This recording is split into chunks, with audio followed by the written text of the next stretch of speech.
All right, let's jump right in. Today, we're going on a hunt, following in the footsteps of one of psychology's giants to track down what he called the ultimate human. So, what is the absolute peak of human potential? I mean, really think about it. What does it look like when a person is just firing on all cylinders, when they're realizing everything they could possibly be? This is the very question that drove the psychologist Abraham Maslow, and it's the question we're tackling today. For Maslow, this wasn't some abstract academic exercise.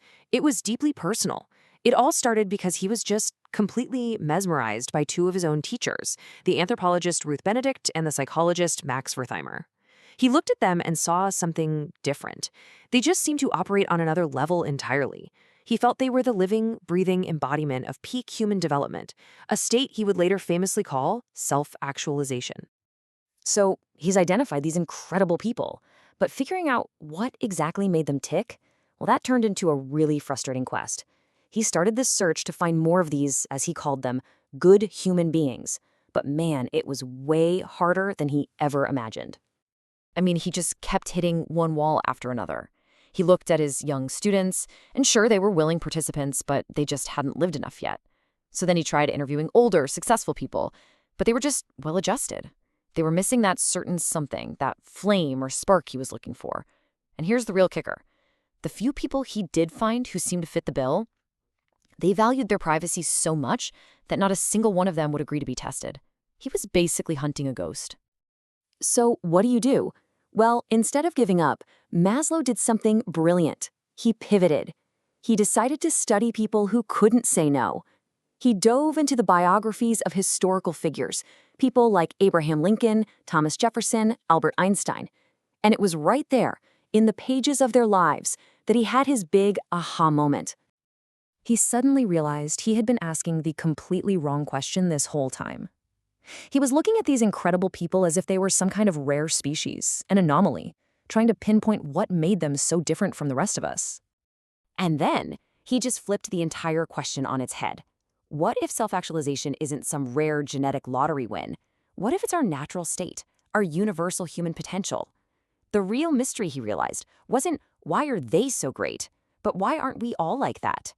And that one simple shift in perspective was the key that unlocked his entire theory. So with this powerful new question as his guide, he could finally start to develop a clear blueprint, a set of criteria to actually identify a self-actualizing person. Okay, so here's the 4-point blueprint he came up with. First up, the person has to be free from any major psychological issues. No psychosis, no serious neuroses. Second, all their basic fundamental needs have to be met. We're talking safety, love, a sense of belonging, and self-esteem. You need that solid foundation. Third, and this is the big one, you have to fully embrace what he called the B values. And finally, fourth, you have to be actually using your talents and potential to the fullest. You're living it. Now let's pause on that third point, the B values, because this is so important. This is really the core of his entire theory. It's what separates the pretty good from the truly exceptional. To explain this, Maslow came up with this awesome term, meta-motivation. See, most of us, most of the time, are motivated by a deficiency. We're hungry, so we need food. We're lonely, so we need love. But self-actualizers, their drive comes from a totally different place. They're pulled forward by these being values, the B values, things like truth, goodness, beauty, and justice. It's not about filling a void. It's about reaching for something higher. And I love how Maslow thought about these values. It wasn't just a random shopping list of good traits. He saw them as being like a single perfect jewel with a bunch of different facets. Truth, beauty, wholeness, aliveness. They're all just different reflections of the same unified way of being. They're all connected. So let's just make this crystal clear. You've got two kinds of motivation. On one hand, you have deficiency needs. That's being motivated by what you're missing. Food, safety, love. On the other hand, you have the B values. That's being motivated by what you can become. Truth, justice, wholeness. It's a complete shift in what drives you through life. Okay, so we've got the blueprint, we've got the core values, but what does a self-actualizing person actually look like, in real life? Well, Maslow sketched out this amazing portrait with 15 key characteristics. First off, it's all about their mindset. They have this incredibly efficient perception of reality. They can just see through the BS. They can spot phoniness a mile away. And because they see things so clearly, they're much better at accepting themselves, other people, and nature, flaws and all.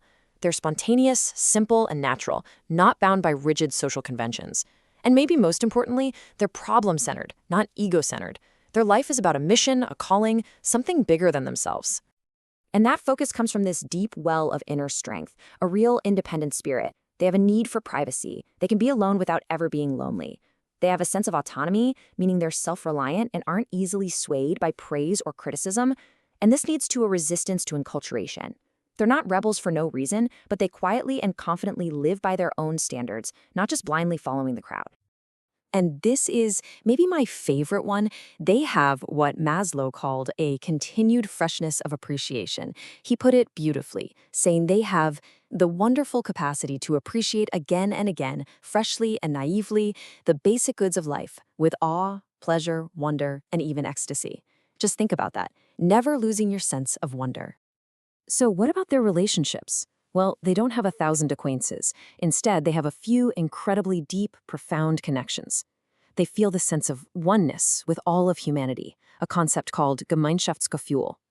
They're also open to what Maslow called peak experiences, those powerful moments of awe and transcendence that can change your life. And because they're so humble, they have this democratic character structure. They genuinely believe they can learn something important from anyone. It all comes together into this sort of philosophical way of living. They understand that the journey is just as important as the destination. Their sense of humor is, well, it's philosophical. It's not about making fun of people. It's gentle, insightful, and it makes you think.